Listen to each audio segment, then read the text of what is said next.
Dagón. Estoy escribiendo esto bajo una apreciable tensión mental, ya que esta noche ya no estaré sin dinero, y al final de mi suministro de la droga que hace que la vida sea soportable, no puedo soportar más la tortura, y me arrojaré desde la ventana de esta buhardilla a la escuálida calle de abajo. No piense que por mi esclavitud a la morfina soy un débil o un degenerado. Cuando hayáis leído estas páginas garabateadas apresuradamente, podréis adivinar, aunque nunca comprender del todo, por qué debo tener olvido o muerte. Fue en una de las zonas más abiertas y menos frecuentadas del Pacífico donde el paquete del que yo era sobrecargo cayó víctima del hidroavión alemán. La Gran Guerra estaba entonces en sus comienzos, y la armada enemiga no había alcanzado su grado de crueldad, de modo que nuestro buque fue convertido en legítimo premio, mientras que nosotros, su tripulación, fuimos tratados con toda la justicia y consideración que nos correspondía como prisioneros navales. La disciplina de nuestros captores fue tan liberal que, 5 días después de nuestra captura, logré escapar solo en un pequeño bote con agua y provisiones durante un buen tiempo. Cuando finalmente me encontré a la deriva y libre, no tenía mucha idea de mi entorno. Como nunca fui un navegante competente, solo podía adivinar vagamente por el sol y las estrellas que me encontraba algo al sur del Ecuador. No sabía nada de la longitud, y no tenía a la vista ninguna isla o línea de costa. El tiempo seguía siendo bueno, y durante incontables días estuve a la deriva bajo el sol abrasador, esperando que pasara algún barco o que llegara a las costas de alguna tierra habitable. Pero ni el barco ni la tierra aparecieron, y empecé a desesperar en mi soledad sobre las vastas extensiones de azul ininterrumpido. El cambio ocurrió mientras dormía. Nunca sabré los detalles, pues mi sueño, aunque agitado e infestado de sueños, fue continuo. Cuando por fin me desperté, fue para descubrirme medio absorbido por una extensión viscosa de infernal fango negro que se extendía a mí, alrededor en monótonas ondulaciones hasta donde podía ver, y en la que mi barco yacía encallado a cierta distancia. Aunque uno podría imaginar que mi primera sensación sería de asombro ante tan prodigiosa e inesperada transformación del paisaje, en realidad estaba más horrorizado que asombrado, pues había en el aire y en el suelo podrido una cualidad siniestra que me helaba hasta la médula. La región estaba pútrida por los cadáveres de peces en descomposición y por otras cosas menos descriptibles que vi sobresalir del asqueroso barro de la interminable llanura. Tal vez no debería esperar transmitir con meras palabras la inenarrable horripilancia que puede morar en él, silencio absoluto y la inmensidad estéril. No había nada al alcance del oído, ni a la vista, salvo una vasta extensión de lodo negro. Sin embargo, la misma plenitud de la quietud y la homogeneidad del paisaje me oprimían con un miedo nauseabundo. El sol brillaba desde un cielo que me parecía casi negro en su crueldad sin nubes, como si reflejara el pantano de tinta bajo mis pies. Mientras me arrastraba hacia el bote varado, me di cuenta de que solo una teoría podía explicar mi posición. A través de alguna convulsión volcánica sin precedentes, una parte del fondo del océano debía haber salido a la superficie, dejando al descubierto regiones que durante innumerables millones de años habían permanecido ocultas bajo insondables profundidades acuáticas. Era tan grande la extensión de la nueva tierra que se había levantado debajo de mí, que no podía detectar el más leve ruido del océano en movimiento, por más que esforzara mis oídos.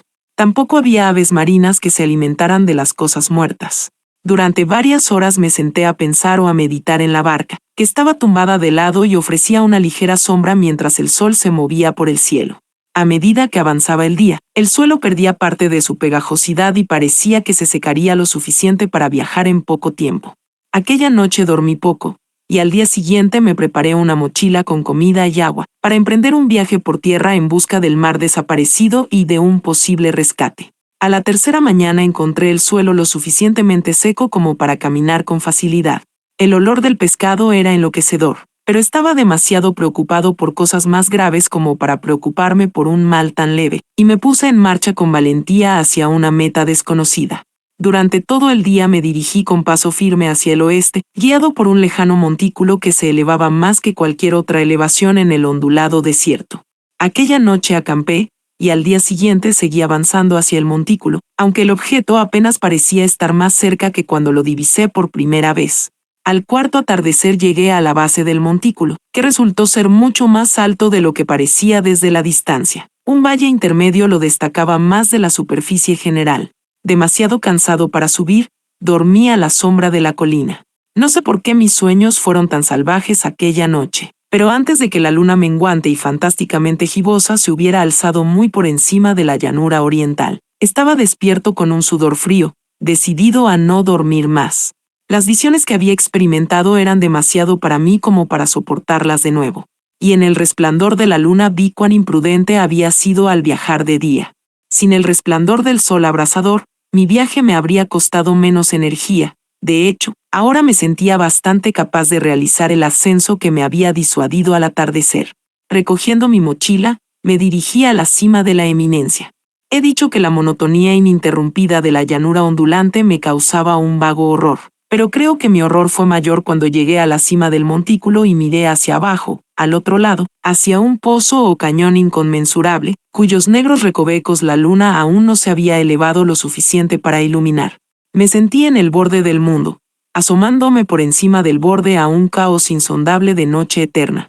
A través de mi terror corrían curiosas reminiscencias del paraíso perdido y de la horrible escalada de Satanás a través de los reinos de las tinieblas que no están de moda. A medida que la luna subía en el cielo, comencé a ver que las laderas del valle no eran tan perpendiculares como había imaginado. Los salientes y afloramientos de roca ofrecían puntos de apoyo bastante fáciles para el descenso, mientras que después de una caída de unos cientos de pies, la declinación se volvía muy gradual. Impulsado por un impulso que no puedo analizar definitivamente, bajé con dificultad por las rocas y me quedé en la pendiente más suave que había debajo, mirando las profundidades estigias donde todavía no había penetrado la luz. De inmediato mi atención fue captada por un objeto vasto y singular en la ladera opuesta, que se elevaba abruptamente a unos 100 metros delante de mí, un objeto que brillaba blanquecinamente bajo los rayos recién otorgados de la luna ascendente. Pronto me aseguré de que no era más que un gigantesco trozo de piedra, pero tuve la clara impresión de que su contorno y posición no eran del todo obra de la naturaleza. Un escrutinio más atento me llenó de sensaciones que no puedo expresar, pues a pesar de su enorme magnitud y de su ubicación en un abismo que había bostezado en el fondo del mar desde que el mundo era joven, percibí sin lugar a dudas que el extraño objeto era un monolito bien formado cuya enorme masa había conocido la mano de obra y quizás la adoración de criaturas vivas y pensantes.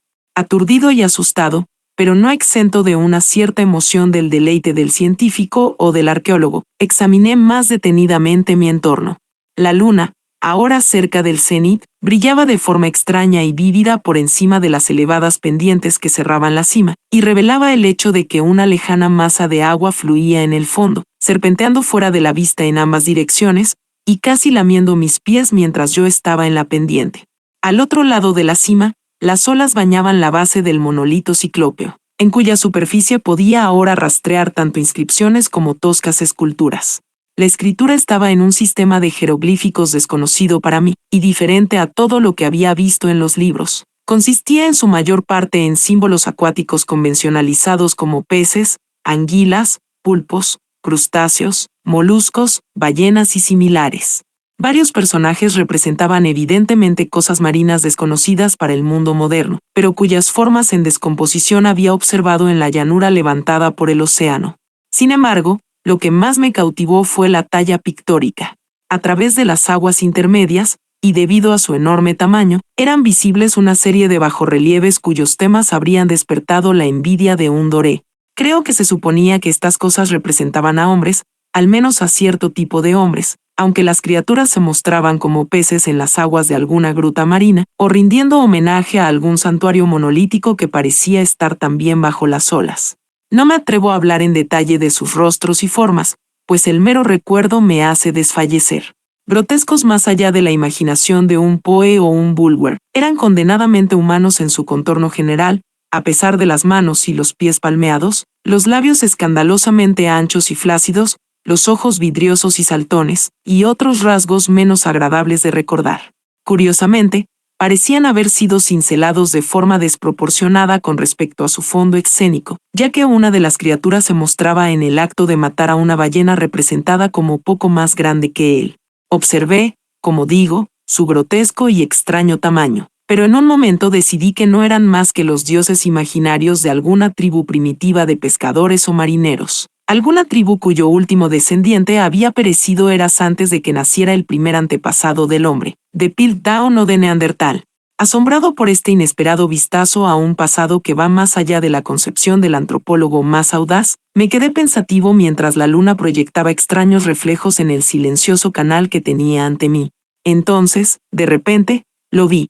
Con solo un ligero movimiento que marcaba su ascenso a la superficie, la cosa se deslizó a la vista por encima de las aguas oscuras. Inmensa, parecida a Polifemo y repugnante, se dirigió como un estupendo monstruo de pesadilla hacia el monolito, alrededor del cual arrojó sus gigantescos brazos escamosos, mientras inclinaba su horrible cabeza y emitía ciertos sonidos medidos. Creo que entonces me volví loco. De mi frenético ascenso por la ladera y el acantilado, y de mi delirante viaje de vuelta a la barca varada, recuerdo poco. Creo que canté mucho y me reí de forma extraña cuando no pude cantar. Tengo recuerdos indistintos de una gran tormenta que tuvo lugar algún tiempo después de que llegara a la barca. En todo caso, sé que oí truenos y otros tonos que la naturaleza emite solo en sus estados de ánimo más salvajes. Cuando salí de las sombras, me encontraba en un hospital de San Francisco, llevado allí por el capitán del barco americano que había recogido mi barco en medio del océano. En mi delirio había dicho muchas cosas, pero descubrí que mis palabras habían recibido poca atención. Mis salvadores no sabían nada de ningún levantamiento de tierra en el Pacífico, y tampoco consideré necesario insistir en algo que sabía que no podían creer. Una vez busqué a un célebre etnólogo y lo entretuve con peculiares preguntas sobre la antigua leyenda filistea de Dagón, el dios pez, pero pronto percibí que era irremediablemente convencional y no insistí en mis indagaciones. Es por la noche, especialmente cuando la luna está gibosa y menguante, cuando veo la cosa.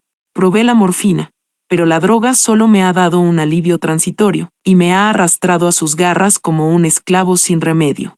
Así que ahora voy a poner fin al asunto, habiendo escrito un relato completo para la información o la diversión despectiva de mis compañeros. A menudo me pregunto si no habrá sido todo una pura fantasía, un mero fenómeno de fiebre mientras yacía asoleado y delirante en el bote abierto tras mi huida del buque alemán. Esto me lo pregunto, pero siempre se me presenta una visión horriblemente vívida como respuesta. No puedo pensar en las profundidades del mar sin estremecerme ante las cosas sin nombre que pueden estar en este mismo momento arrastrándose y flotando en su lecho viscoso, adorando a sus antiguos ídolos de piedra y esculpiendo sus propias y detestables imágenes en obeliscos, submarinos de granito empapado de agua. Sueño con un día en el que se eleven por encima de las olas para arrastrar en sus apestosas garras los restos de la humanidad enclenque y agotada por la guerra. Un día en el que la tierra se hunda y el oscuro fondo del océano ascienda en medio del pandemonium universal. El fin está cerca. Oigo un ruido en la puerta, como el de un inmenso y resbaladizo cuerpo que se arrastra contra ella.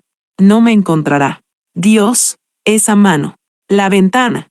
La ventana.